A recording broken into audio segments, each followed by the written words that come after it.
So students, next we are going to start with exercise 3.2. मैं इसके solutions और आपको कुछ sums के hint के दूंगी इस video lesson में. So start with the first question of exercise 3.2. 10 students of class 10th took part in a mathematics quiz. If the number of girls is 4 more than the number of boys, find the number of boys and girls who took part in the quiz. कहते हैं कि 10 student है 10th class के, उन्होंने maths quiz में participate किया है. अगर वो कहती हैं कि नंबर ऑफ गर्ल्स जो है वो 4 ज़्यादा है बॉयज़ से, तो नंबर ऑफ बॉयज़ और गर्ल्स बताओ who took part in the quiz. सबसे पहले मैंने आपको बताया कि जब हमने इक्वेशंस फॉर्म करनी है, जब भी हमने ग्राफिकल अलजेब्रिक सोल्यूशन बताना, या तो इक्वेशंस वो देंगे क्वेश्चन में गिवन हो, अगर नहीं गिवन है तो इक्वेशंस बनानी पड़ेंगी. तो इक्वेशंस बनाने के लिए हमें सबसे पहले स्टेटमेंट को स्टडी करना आना चाहिए, प्रॉपरली स्टडी करना आना चाहिए कि क्या लिखा है, इक्वेशंस कैसे बन रही है, कौन सी चीज़ माइनस हो रही है, प्लस हो रही है, वेरिएबल्स क्या लेने. सबसे पहले हम देखते हैं कि वेरिएबल्स क्या लेने. इन्होंने पूछा कि find the number of boys and girls. सबसे पहले हम यही फाइंड कर लें, तो हम इसको ही हम लेट कर लेते हैं. लेट, सबसे पहले ये हम लेट करेंगे कि late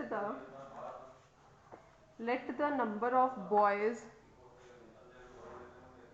is equals to x and let the number of girls क्या आ जाएंगे मेरे पास, वाई. अगर इसको मैं इस तरीके से ले लूँ यहाँ पे कुछ, ठीक है.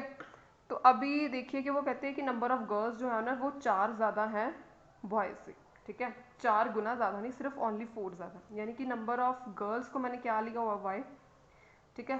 सबसे पहले तो मैं लिखूँगी वाई, उसके बाद वो क्या है 4 ज़्यादा है, यानी कि 4 ऐड कर दो. किस में ऐड करेंगी, नंबर ऑफ बॉयज़ में. नंबर ऑफ बॉयज़ क्या है, वो 10x है. फिर से देख लीजिए नंबर ऑफ गर्ल्स किसके ज़्यादा है, नंबर ऑफ बॉयज़ की से 4 ज़्यादा है, ठीक है. जैसे कि मैं कहूँ कि मेरी एज 10 ईयर्स है, तो उससे वो कहें कि 4 ज़्यादा है, 4 टाइम्स नहीं 4 ज़्यादा है, मतलब कि 10 + 4 14 होगी, ठीक है. इसी तरीके से नंबर ऑफ गर्ल्स जो हैं वो बॉयज़ से 4 ज़्यादा है, यानी कि 4 + x करेंगे.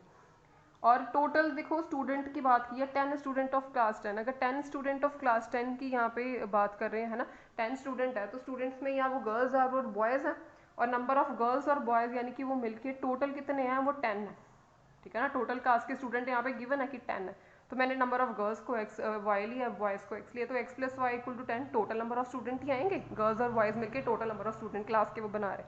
तो इस तरीके से मेरे पास एक इक्वेशन ये बन गई है, दूसरी इक्वेशन ये बन गई है. x + y = 10. इसको मैं थोड़ा सा सॉल्व कर लेती हूँ. इसको अगर x को मैं इधर लेके आऊँ तो ये माइनस का x हो जाएगा, -x + y = 4, ठीक है. तो ये इक्वेशन होंगी मेरे पास 3, 2 और 3. अब मुझे इसको हमने बताना है कि find the number of boys and girls, यानी कि ये बताने का क्या मतलब है कि find the number of girls and boys. देखो number of girls and boys को मैंने लिया x एंड y. उनके कहने का मतलब है कि मुझे पूरे के पूरे इस सम में x और y की वैल्यू ही निकालनी. अगर x की y और x और y की वैल्यू आ गई, इसका मतलब मेरे पास नंबर ऑफ बॉयज़ और गर्ल्स की जो है वो नंबर पता लग जाएगा मुझे, ठीक है जी. तो हम जो है पहली बात तो इस क्वेश्चन को हम with the help of graphical method solve करेंगे, ठीक है. ग्राफिकल मेथड की हेल्प के साथ कैसे सॉल्व करेंगे, देखो मैं इन दोनों जो है इक्वेशंस उसका ग्राफ ड्रॉ करने लगी हूँ, ठीक है. ध्यान से देख लीजिए ग्राफ कैसे ड्रॉ होगा. सबसे पहले इनके पॉइंट्स निकाल लेते हैं. x + y = 10. अगर इसका मैं बॉक्स निकालूँ बनाऊँ तो x y, सिंपल सी बात है कि अगर आप x को 0 पुट करोगे y की वैल्यू 10 आएगी, आप y को 0 पुट करोगे x की वैल्यू 10 आएगी. इसी तरीके से -x + y = 4. इसका भी आप बॉक्स बना लीजिए. आप इसको प्रॉपरली लिख के भी सॉल्व कर सकते हैं, ठीक है. अगर x की वैल्यू यहाँ पे 0 है, y की वैल्यू 4, ठीक है. अगर y की वैल्यू 4 है तो x की वैल्यू -4, ठीक है. इस तरीके से हमने बना लिया इसका टेबल. तो अब इसको मैं ग्राफ में प्लॉट कर रही हूँ. अगर आपके पास ग्राफ पेपर है तो आप ज़रूर ग्राफ पेपर लीजिए. मैं इसको यहाँ पे सॉल्व कर रही हूँ. हम देख लेते हैं कि मैक्सिमम पॉइंट कौन सा है. x की वैल्यू मैक्सिमम 10 है यहाँ पर, ठीक है. तो 1 2 3 4 5 6 7 8 9 एंड 10. इसी तरीके से y की भी 10 है, 1 2 3 4 6 7 8 9 एंड 10.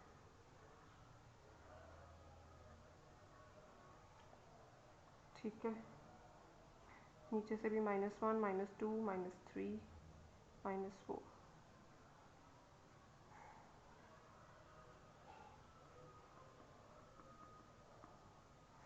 सबसे पहले 0 एंड 10. 0 यहाँ पर ठीक है। x का 10 मैंने यहाँ पर लिया है, ठीक है। तो ये एक पॉइंट यहाँ पे हो गया सबसे पहले वाला 0 एंड 10, और इसका 10 एंड 0, ये मैंने लास्ट वाला डिजिट ये जो लिया ये मेरे पास 10 है, ठीक है।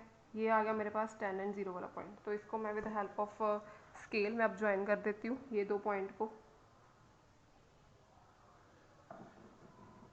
ठीक है। So this is the line for equation x plus y equal to 10, ठीक है। अब मैं सेकेंड लाइन बनाने लगी हूँ, ये वाली 0 एंड 4, 0 1 x यहाँ पे, y का 4, 1 2 3 और 4 यहाँ पे आ गया 0 एंड 4। ये है -4 एंड 0, -4 इज दिस, और यहाँ पे 4, यहाँ पे ये वाला कोऑर्डिनेट आ गया -4 एंड 0। अब इसको भी मैं यहाँ से कट कर लेती हूँ,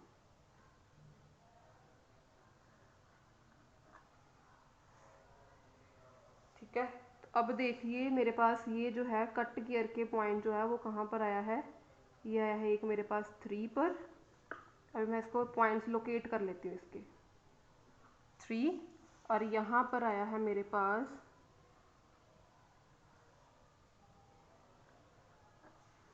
ये था 1 2 3 4 5 6 और 7। ये देखिए अब ये जो मेरे पास ना यहाँ पे जिस पॉइंट पे इंटरसेक्ट की है, ठीक है। अब मेरे पास मुझे किसकी वैल्यू निकालनी थी, एक्स और वाई की वैल्यू निकालनी थी। तो अभी देखिए अब ध्यान से देख लीजिए एक्स और वाई की वैल्यू किस तरीके से आएगी। आप इन दोनों लाइन्स का ग्राफ प्लॉट करेंगे, ये दोनों लाइन्स जो है वो एक पॉइंट पे इंटरसेक्ट करेंगी। देखिए इंटरसेक्ट ही करेंगे जब भी मेरे पास मुझे एक्स और वाई की वैल्यू निकालनी है, यानी कि यूनिक सोल्यूशन सिर्फ एक ही केस में एग्जिस्ट करता है, जब वो लाइन्स जो है वो इंटरसेक्ट कर जाए, ठीक है। तो जब भी आपको सोल्यूशन निकालना, हमें यूनिक सोल्यूशन लेना है, ठीक है, तो तब वो लाइन्स इंटरसेक्ट करेंगी ही करेंगी। तो जिस पॉइंट पे वो इंटरसेक्ट करती हैं उस पॉइंट पे मैंने एक लाइन जो है वो पैरेलल टू वाई एक्सिस लगा ली, एक पैरेलल टू मैंने एक्स एक्सिस लगा ली, एक इधर से एक इधर से मैंने लगा ली। अब इसके हम कोऑर्डिनेट्स नोट कर लेंगे, यानी कि ये देखिए ये 1 है, ये 2 है, ये 3 है, अकॉर्डिंग टू ग्राफ। अब ग्राफ पे बनाएंगे तो वो प्रॉपरली अच्छे से आपको पता लग जाएगा। 1 2 3 है, इधर से वाई पे 7 है, यानी कि इसके कोऑर्डिनेट क्या आ गए 3 एंड 7, ठीक है। तो यही 3 एंड 7 जो है ना, ये वाला 3 और 7, these are the solution. X और 3 एंड 7 इज दी, हम क्या कहेंगे कि is the unique solution of pair of lines. In pair of lines का ये क्या है, एक यूनिक सोल्यूशन है। तो यही तो हमें निकालना था कि एक्स और वाई की वैल्यू ही निकालनी थी, एक्स और वाई, और यहाँ पे यानी कि मतलब एक्स का कोऑर्डिनेट क्या है 3, तो एक्स की वैल्यू आ गई 3, और वाई का कोऑर्डिनेट क्या है 7, तो वाई की वैल्यू आ गई 7। यानी कि यहाँ पर नंबर ऑफ बॉयज़ क्या हो गए 3 एंड नंबर ऑफ गर्ल्स क्या होगी 7। यही उन्होंने कहा था कि find the number of girls and boys who took part in the quiz. तो इस तरीके से आप उसका ग्राफ प्लॉट करके उसको जो पॉइंट पे इंटरसेक्ट करते हैं, इंटरसेक्टिंग पॉइंट निकालने के बाद इंटरसेक्टिंग पॉइंट का जो कोऑर्डिनेट आएगा that will be your answer, ठीक है जी। So next we are going to do with the question number 2 of NCERT exercise 3.2. Exercise 3.2 का है second number question. On comparing the ratio a1 over a2, b1 over b2, c1, find out whether the line representing pair of linear equation intersect at a point parallel or coincident. वही वाला हम जैसे कि मैंने आपको बताया था कि रेशियोज को कंपेयर करना है, रेशियोज को कंपेयर करने के बाद हम बताएंगे कि ये इंटरसेक्ट करती हैं, पैरेलल है या कोइंसिडेंट है, ठीक है। तो कंपैरिजन करके हम रेशियोज के अकॉर्डिंग हम बताएंगे। तो कंपैरिजन कैसे करना है, तो देखिए इसको ना आप पहले ये लिख लीजिए, जनरल वाली लिख लीजिए कि a1x plus b1y plus c1 equal to 0, a2x plus b2y plus c2 equals to 0। फिर यहाँ पे आप लिखिए, इसको कंपेयर कीजिए। कंपेयर करने के बाद a1 क्या आएगा मेरे पास 5, a2 क्या आएगा 7, तो मैं a1 ओवर a2 क्या आ रहा है मेरे पास 5 ओवर 7, ठीक है। इसी तरीके से b1 क्या है -4, b2 क्या है 6, माइनस भी लेना है साथ में, ये नहीं करना कि ये b1 जो है अकेला आप 4 लिख दो तो गलत हो जाएगा, आप लोगे माइनस यहाँ पे, ठीक है। b1 equal to -4 and b2 equal to 6, ठीक है। इसी तरीके से c1 over c2, c1 compare कीजिए इसके साथ 8, c2 यहाँ पे कंपेयर कीजिए -9। अब आप चेक कीजिए कि क्या ये सेम आ रही है आपस में, देख लीजिए 5 ओवर 7, 4 ओवर 6, 8 ओवर 9। अगर आप इसको कटिंग भी कर दो तो ये 2 ओवर 3 बन जाएगा, इसकी होगी नहीं, कुछ भी नहीं होगा, यानी कि ये तीनों ही आपस में क्या है सेम नहीं है। a1 over a2 is not equal to b1 over b2, ना is not equal to C1/C2। तो ये मैंने आपको कौन सी कंडीशन बताई थी, ये कौन सी कंडीशन होती है, ये देख लीजिए, मैं आपको एक बार फिर से बता देती हूँ। ये वाला चार्ट जो है आपकी बुक पे स्टूडेंट्स, आपकी बुक पे NCERT की बुक पे पेज नंबर 46 पे ये गिवन है। This is very important table, आप इसको कॉपी पे बना सकते हैं, लर्न कर सकते हैं, रिवाइज करके रखिए, ठीक है। बार बार पढ़िए इसको ताकि आपको ये सारी चीज़ें आपके माइंड में बैठ जाएं, ताकि आप क्वेश्चंस इजीली कर पाएँ। तो अभी देखिए मेरे पास ये आई थी रेशो की कोई भी रेशो आपस में इक्वल नहीं है, तो मैं इसका ग्राफिकल रिप्रेजेंटेशन और क्या लिखूंगी, इन्होंने यही पूछा ना यहाँ पे कि आपने बताना कि इंटरसेक्ट करेंगी, पैरेलल है या कोइंसिडेंट। अगर ये रेशोज इक्वल नहीं है तो यहाँ पे क्या आएगा, आप क्या लिखोगे कि they are the intersecting lines, ठीक है। ये वाला रिजल्ट यूज होगा यहाँ पे, ठीक है। इसी तरीके से यहाँ पे हम लिखेंगे the pair of lines are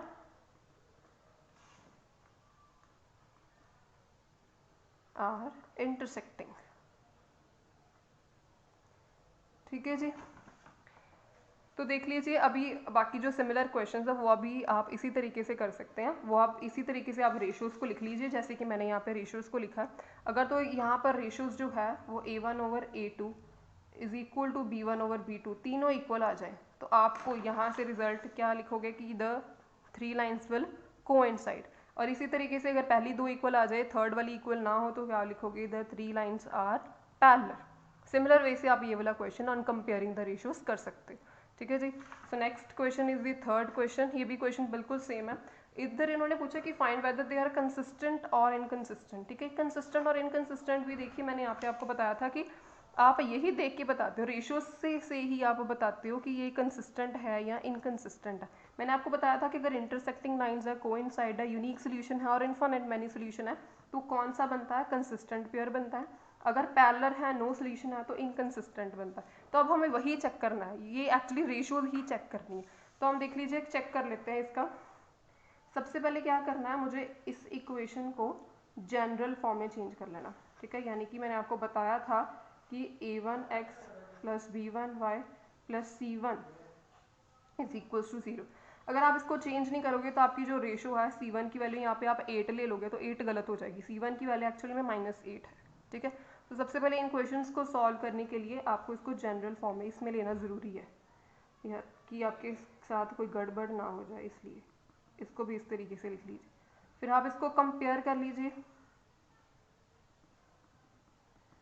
आप लिखेंगे ऑन कंपेयरिंग, या आपने इसको कंपेयर किया है, ठीक है। कंपेयर करने के बाद मेरे पास क्या आया है, A1/A2 क्या आएगा, A1 है 2, A2 क्या है 4, B1/B2, B1 है -3, B2 है -6, तो माइनस भी लेने हैं साथ में, आप ये याद रखिए, ठीक है।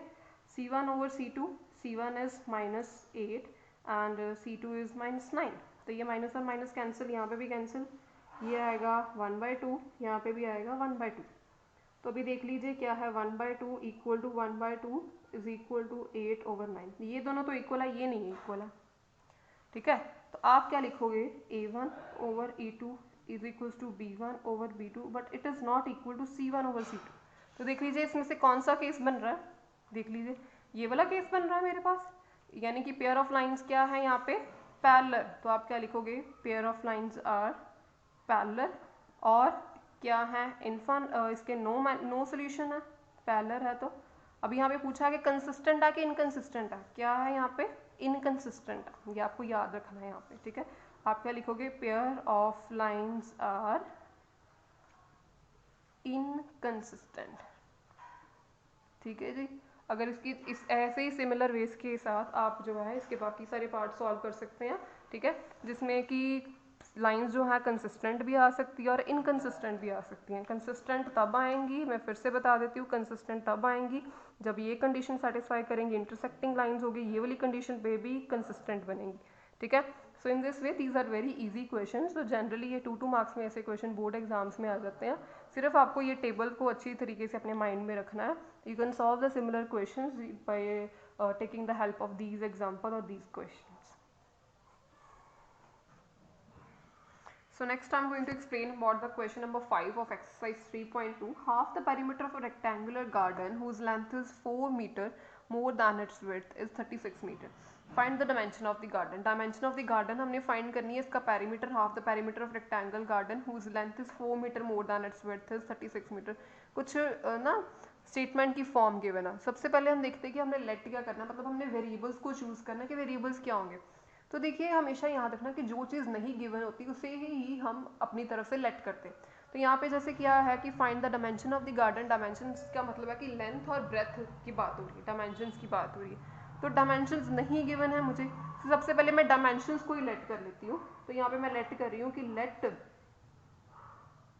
लेंथ ऑफ गार्डन क्या आएगी x एंड विड्थ को क्या मैं ले लेती हूँ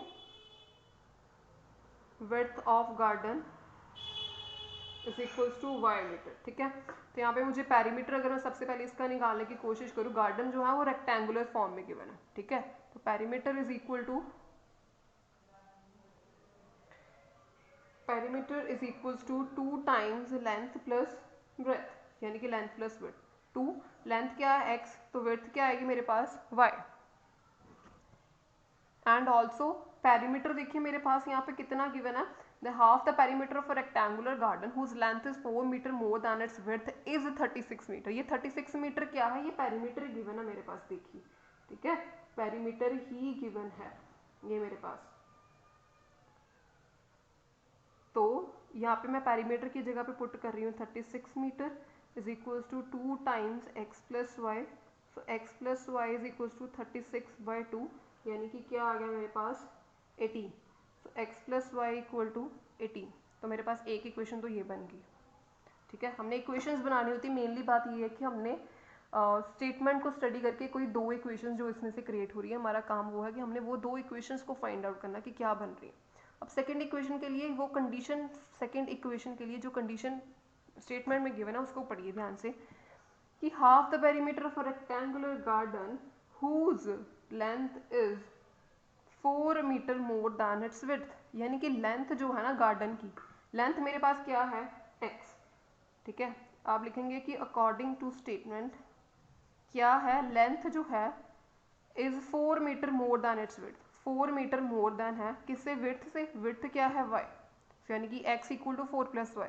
लेंथ जो है वो 4 मीटर ज़्यादा है विड्थ से, x equal to 4 plus y, simply.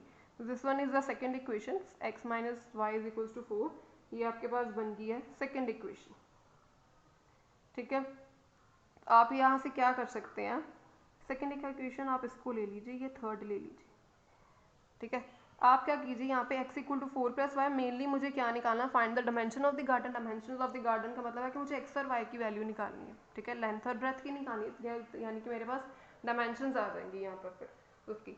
तो देखिए x equal to 4 plus y है, तो यहाँ पे जो x की वैल्यू है ना 4 प्लस वाई, वो मैं यहाँ पे पुट करने लगी हूँ। क्या लिखोगे कि पुट 2 in 1, कि ये x की वैल्यू मैं यहाँ पर पुट करने लगी हूँ, यहाँ पर। तो क्या आएगी 4 प्लस वाई इक्वल टू 18 से आ गया 4 plus 2y equal to 18, 2y equal to 18 minus 4, 2y equal to 14। ठीक है, तो y क्या आ गया मेरे पास 7 मीटर। तो इसी तरीके से यहाँ पे पुट कर दीजिए, x प्लस वाई जो है वो 18 है, अब मेरे पास y कितना आ गया 7, तो यहाँ पे मैं y इक्वल टू 7 पुट कर रही हूँ। Put y equal to 7 in this is equals to 18। So x क्या आएगा 18 minus 7, that is equal to x equal to 11 metre. सो x मैंने यहाँ पे क्या लिया था लेंथ, यानी कि लेंथ क्या आ गई मेरे पास 11 मीटर और ब्रेथ क्या आ गई मेरे पास 7। So in this way you can solve the question number 5 of NCERT exercise 3.2. Next question is question number 6 from exercise 3.2 NCERT. Given linear equation, एक linear equation हमें given है, तो कहते हैं कि write the another linear equation in two variables such that the geometrical representation of the lines formed are intersecting, parallel or coincident. जैसे कि आपको पता है कि हम चैप्टर कर रहे हैं पेयर ऑफ लीनियर इक्वेशन का। ठीक है, पेयर हमें गिवन हो तभी हम बता सकते हैं कि वो लाइन जो इंटरसेक्टिंग है, पैरेलल है या कोइंसिडेंट है। तो उन्होंने क्या किया कि एक लाइन की इक्वेशन उन्होंने दे दी है, वो कहते हैं कि सेकेंड लाइन की इक्वेशन आप बनाओ, आप क्रिएट करो, अपनी तरफ से क्रिएट करो कि वो जो लाइन ऑफ आप बना रहे हो ताकि अगर हम इनकी और जो हमने लाइन दी है अगर उसकी रेशियो को कंपेयर करें तो वो इंटरसेक्टिंग लाइंस बन जाए, ज्योमेट्रिकल रिप्रेजेंटेशन यानी कि उसकी इंटरसेक्टिंग आ जाए, पैरेलल और कोइंसिडेंट आ जाए। तो देखिए इसको कैसे करेंगे। सबसे पहले तो इक्वेशन गिवन है 2x + 3y - 8 = 0। सबसे पहले हमने बनानी है कि इंटरसेक्टिंग आ जाए, हमने खुद बनानी है इंटरसेक्टिंग लाइंस, ठीक है। इंटरसेक्टिंग लाइन की कंडीशन मुझे पता है क्या होती है, a1/a2 is not equal to b1/b2, ठीक है। अगर ये मेरे पास ये कंडीशन आ जाए तो ये जो लाइंस बन जाएंगी वो इंटरसेक्टिंग बन जाएगी। तो देखिए मेरे पास a1 की वैल्यू 2 गिवन है, b1 की वैल्यू 3 गिवन है। अब मुझे a1 और a2 कुछ इस तरीके से लेने हैं कि इनकी रेशियोज जो है वो आपस में सेम ना आए, ठीक है। मैंने अपनी तरफ से लेने, हर every person every student can take the any of the equation, अपनी मर्जी से आप कोई भी ले सकते हो कि आपने इस तरीके से लेनी है कि इनकी जो रेशियो है वो सेम नहीं आनी चाहिए, जो मर्जी ले लो आप, ठीक है। तो मैं जैसे ले रही हूँ कि मैंने यहाँ पे ले ली 4x + 5y - 3 = 0, ठीक है ना। इलेक्ट्रिक भी मैंने ये ले लिया, ठीक है। तो आप लिखोगे any line intersecting can be, मैंने जैसे ये लिखी अपनी तरफ से लिखी। अब मैंने अगर इसकी रेशियो को कंपेयर करूँ तो 2/4 = 3/5 नॉट इक्वल, ठीक है। तो ये इंटरसेक्टिंग की कंडीशन को सेटिस्फाई करता है ना, तो दैट इज कि हमने ये सिर्फ ये इक्वेशन ही लिखनी है, ठीक है। This one is also very मतलब kind of important question for the board exam. Board exam में 2 या 1 मार्क्स में ऐसे क्वेश्चन आ जाते होते हैं, तो अच्छे से कीजिए। So second part is the parallel lines बननी चाहिए। पैरेलल लाइंस, पैरेलल लाइंस में क्या होना चाहिए कि पहली दो रेशियोज यानी कि a1/a2 is equal to b1/b2, ठीक है, but not equal to c1/c2, ये कंडीशन सेटिस्फाई करनी है मैंने। तो इक्वेशन अभी देखिए क्या है, 2x + 3y - 8 = 0। अभी मैंने पहली दो रेशियोज को सेम बनाना है। सेम कैसे बनेगी, अगर मैं यहाँ पे ऐसे ले लूँ कि 4x ले लूँ यानी कि 1/2 हो जाएगी, यहाँ पे मैं ले लूँ 6y, ये भी 1/2 हो जाएगी, ये जो मर्जी ले लो यहाँ पे, ठीक है। इस तरीके से आप फॉर्म कर सकते हैं, कोई भी ले सकते हैं। जैसे कि यहाँ पे मैं ले लूँ 2/10, ठीक है, 1/5 की रेशियो ले ली, यहाँ पे ले लो 3/15, फिर ये भी 1/5 बन जाएगा। इसी तरीके से आप कोई भी ले सकते हो। तो यहाँ पे देखिए अब मैं कंपेयर करके दिखा देती हूँ। 2/4 = 3/6 इज नॉट इक्वल टू -8/-7 है ना, तो ये तो सेम बन जाएगी 1/2, ये भी 1/2, यानी कि 1/2 = 1/2 नॉट इक्वल टू -8/7, ठीक है। तो ये पैरेलल लाइंस की इक्वेशन ये वाली बन गई अब, ठीक है। अब थर्ड पार्ट है, यहाँ पे मैं कर देती हूँ कोइंसिडेंट। कोइंसिडेंट कैसे बनानी है कि तीनों सेम आनी चाहिए, ठीक है, तीनों सेम।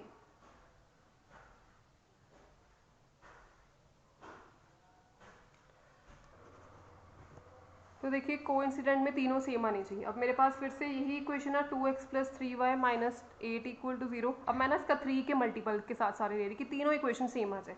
जैसे कि यहाँ पे मैं ले लूँ 6x, इसको 3 के साथ करोगे तो 9y माइनस इसको 3 के साथ करोगे तो 24, ठीक है। अब इसका रेशियो देख लेते हैं।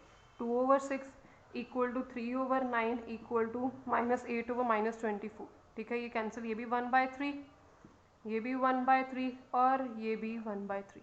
सो इस लाइक से 1/3 = 1/3 = 1/3। तो ये मेरे पास जो दो पेयर ऑफ लाइंस बन के आए हैं ये क्या है, कोइंसाइड, ठीक है। ये मैंने अपनी तरफ से सेकेंड इक्वेशन हम अपनी तरफ से लिखते हैं कि वो कोइंसाइड बन जाए, ठीक है। सो इस तरह टाइप के बहुत सारे क्वेश्चंस आपको पेपर में आ सकते हैं। Using these sums and example you can do the other question, similar questions of your exercise 3.1।